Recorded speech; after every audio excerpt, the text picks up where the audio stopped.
G'day, Angel Mahar here. Oh, I'm trying to manage screens without a disaster. In this video, I want to do a comment. No, I'm not doing a comment. A response to a comment that was left on my video live stream BPD Breakups and Codependent Q&A.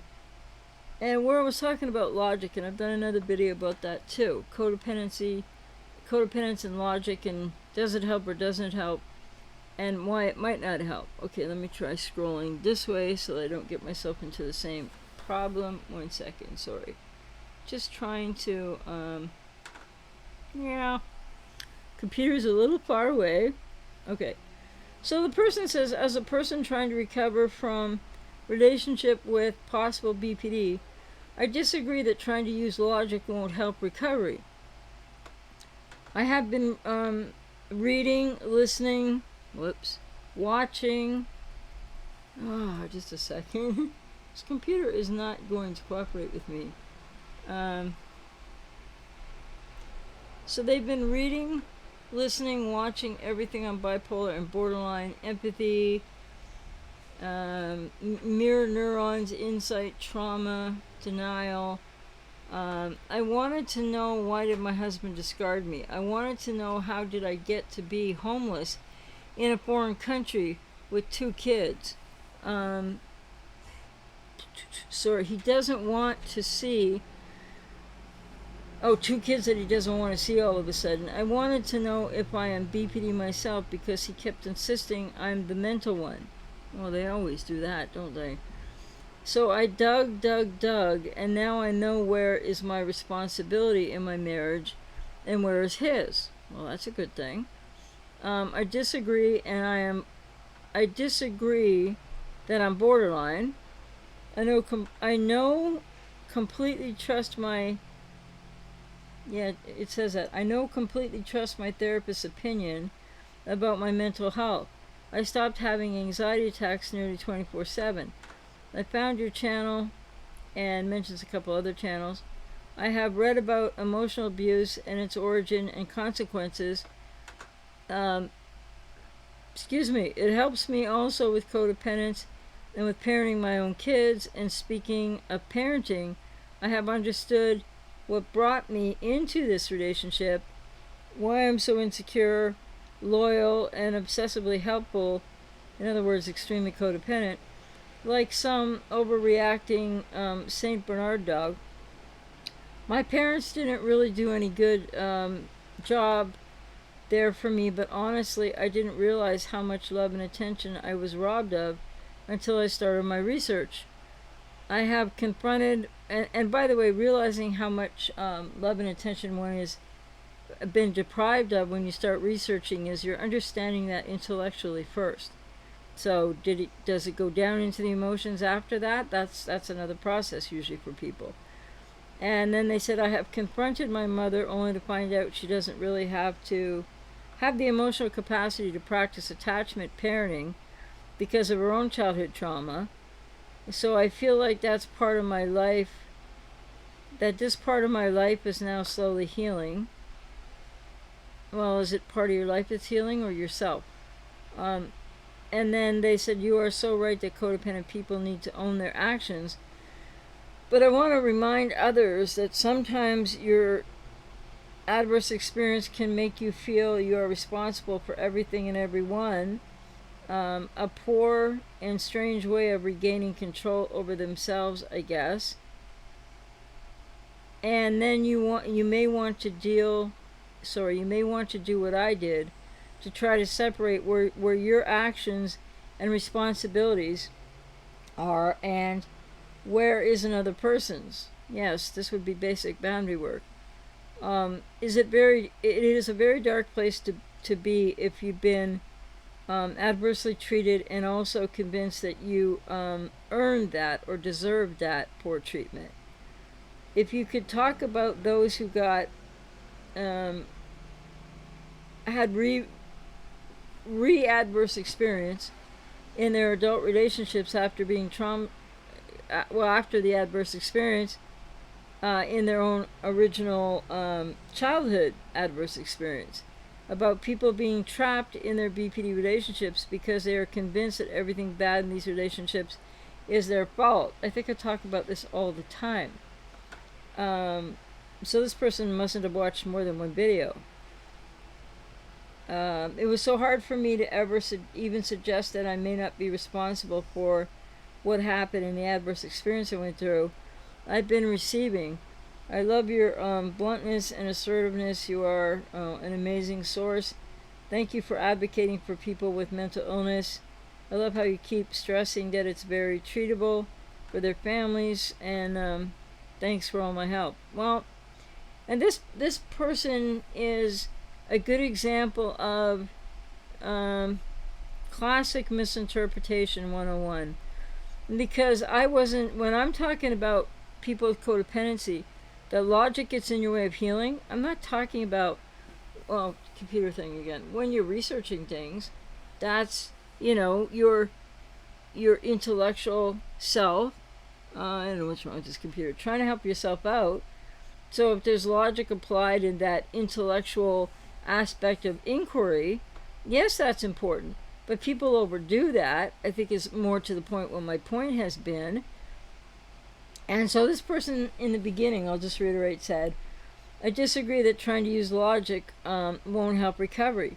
So when I've talked about that, just to be clear, it's not that I'm saying how I think this person misinterpreted what I said.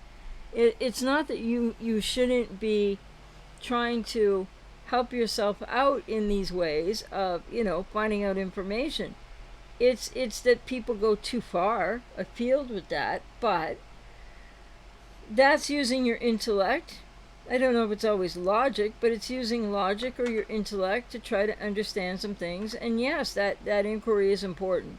Whether it's, watching videos, reading a book, going to therapy, all of that. There's a component of where your intellectual adult self is part of that process. So when I talk about logic blocking people's recovery, I'm talking about when you try to apply logic to the person with BPD or, a parent or anybody with cluster B that, has really hurt you and maybe hurt you on top of that you were hurt as a child, like in an adult relationship, then when you try to use logic not to understand more about BPD or NPD or other things, but when you use, but when then when you forward that logic into thinking that what you're learning, what you might now understand about BPD or a parent or an ex or something, and or yourself to a degree, is intellectual understanding to begin with, and then trying to apply logic from that intellectual place to your healing and recovery process with the information you've gathered, after you gather the information, that's where people get stuck and blocked. Why? Because they stay in the intellectual understanding. Many people do. Stay in the intellectual, logical understanding, and that's what I'm speaking about. Not that you shouldn't use your mind, your intellect, and whatever aspect of logic is applied to, because it's not always about logic at the heart of intellectual inquiry to want to understand better BPD or cluster Bs, or kind of what have you experienced and to what degree. Same can be said if you're finding out more about codependency. So what I meant specifically, and I think this really does bear some clarification, if somebody, and if one person misunderstood it like this, many people could. It's not that intellectual and or logical, or maybe not, who knows, inquiry to understand, but then it becomes a block after, when people are more, continue to remain more focused on that intellectual, sometimes logical, sometimes getting a little less logical, focus on the cluster B. And all that you can learn to understand to help yourself is wonderful. But then for healing and recovery, it can become a block because some people get stuck there. Some people keep staying in the intellect or trying to use logic with a cluster B, or apply logic to the understanding of the information you've now gathered, let's say, about BPD. Then you're like, but why would they do this? Why they do that? Why they do the other thing? Because you have this knowledge now. But you're missing, often people are missing what's really driving a person with BPD or NPD's behavior. That everything isn't conscious. And I'm not saying everything is unconscious, but I still need to do those videos about parsing what's conscious from all that isn't. So in these repetition compulsion cycles, people then apply what they're learning, so that some information that people learn on BPD, NPD, cluster B, with parents, with the X, etc., is really helpful. And if you're reading some books, etc. But there are errors in books too, and I'm not here to say, oh, they're all wrong and I'm all right. No. But the point is, you have to be careful when you're taking in that information to begin with, because you need to learn to parse the applicable best information that's most accurate to what will help you to understand, versus misinformation and or disinformation. And that's in all sources, not just YouTube videos or with people on YouTube. So the block of using your logic, and more to the point, it's not always totally logical as you might think when you're in your intellectual self and inquiry in the adult aspect of ego. Because in healing and recovery, all that information tends to block people or make it more difficult for them to still focus on themselves, number one, with codependency, and secondly, get into healing recovery for the codependency, your childhood family of origin, inner child healing, and healing from the relationship. And also then what's required is, for a lot of people with codependency, you need to first learn how to focus and look at self in all of this. It seems like the commenters gotten to a place of some of that. But the thing is, so logic becomes, and your intellect, so your adult self, inquiring about the whys and the wherefores and wanting to become, quote, an expert, unquote, in this personality disorder that this person you were with and how you got hurt, and or goes back to a parent with the same or a similar mental health challenge. The point is that then a lot of people with codependency, not everyone's the same, have trouble stopping that focus and learning to focus on self, because it's about moving out of the intellect, out of the use of logic, but out of the intellect into your emotional landscape. That's a big transition for people, a lot of people with codependency, especially if it's severe codependency. So that's what I was really talking about. And then when people are trying to apply the knowledge they've learned, which is not, that's not a place to lack logic. No, I mean, people logically and illogically go after that information, I would argue, or I would say, put forth. It's not an argument. But when I say argue, I mean debate sense of it. So, yes, you use your intellect and you're coming from your adult ego state, sometimes with logic, but more to the point in your intellectual ability to try to look at, understand. But that becomes also the focus that's for so many people becomes too much focus on understanding the borderline or the narcissist, because to a degree do people need to understand? Yeah. But I guess what I advocate for, people do that, that's fine. You read books, you watch videos, etc. And then you need to get into therapy as you're doing that too, because the counterbalance of your emotional landscape, your feelings, which for so many people with codependency, I'll say one more time, people have trouble getting out of their adult self who are codependent, getting into, trying to do inner child healing work, but getting into their emotions and focusing on their emotions. And this is because truly the nature of codependency, where it begins in childhood and why, is that you have a repetition compulsion cycle that externalizes feelings out, that you abandon your own feelings to understand and pursue other to try to get your needs met. And that's not an entirely conscious process either. So clearly I wasn't saying don't use your brain, don't use your intellect, which is sometimes involving logic and not, but to get this information to a degree. But so many people do it to such a degree that it impedes and blocks their recovery, or they're getting into therapy and doing that healing processing work, which is not done from the adult ego state. It's not done in it has with it some intellectual aspects. But the other thing I clearly was stating was, people with codependency are getting blocked because it's not helpful to use logic, your logic, to the absence of logic in a borderline or narcissist cluster B, their behavior. And then there's always going to be that missing piece for people, which I try to fill in the gaps of here sometimes for your understanding. But you can't know what's driven the behavior. So you get to understand, well, they do this, they do that. Then you get a lot of stigmatized, a lot of dichotomous information about a person with BPD or NPD, as if they're all the same, as if everything you experience is the same. This is where your logic will start to fail you, because you're trying to apply logic to an aspect of something you'll never understand about the cluster B, truthfully. And then it's not an intellectual insult to anybody. And the second part of that is, the more you focus on this, you're trying to apply your logic to why they did what they did.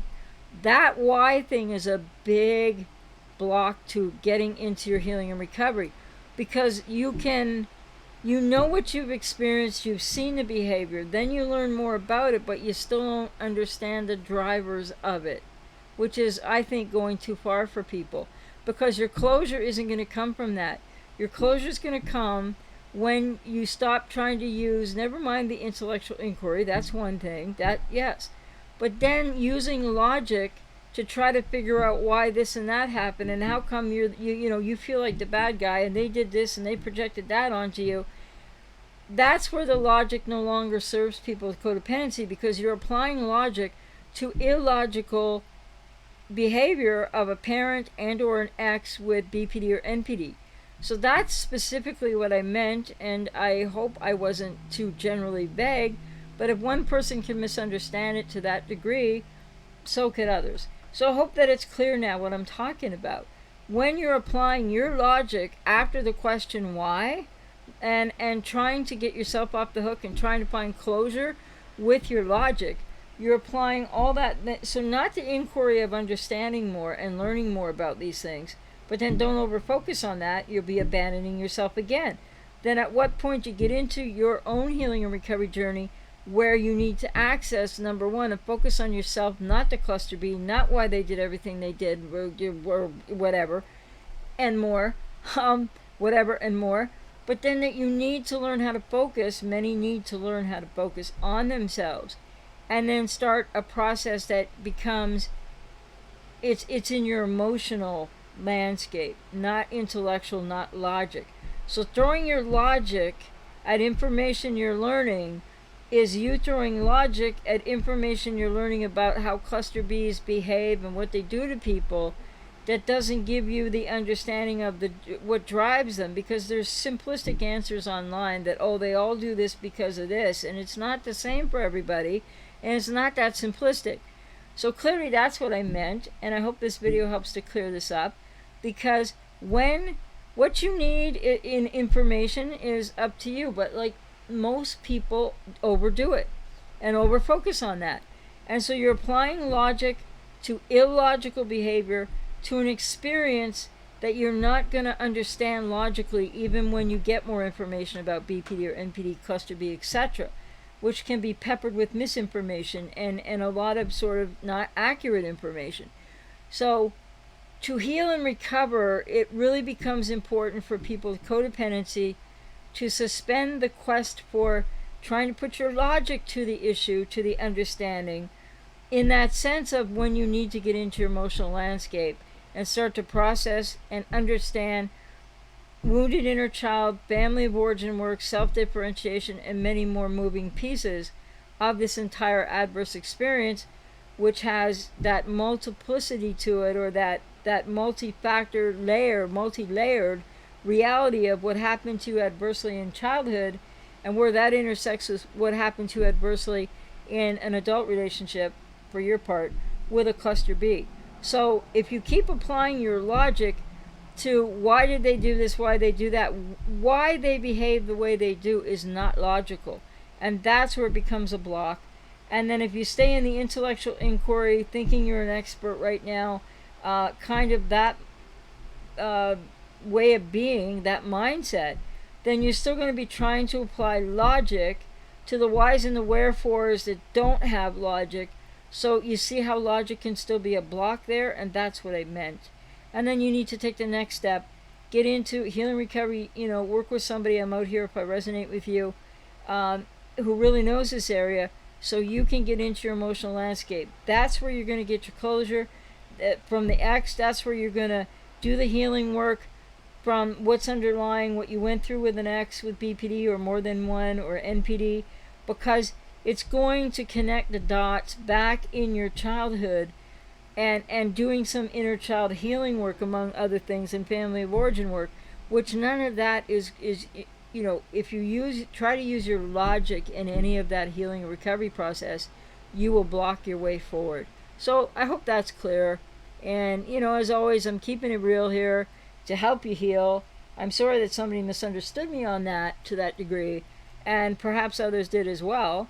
So, a little reminder to me, I think I was fairly clear, but I need to make sure that I am saying what I'm saying as absolutely clearly as possible. So I hope that this, if anybody else was confused by last couple of videos, a live stream and a video I did on this, another response to another commenter, wherein they were just all up in logic, but everything's simple, and but I hope this clarifies it. I hope this is helpful.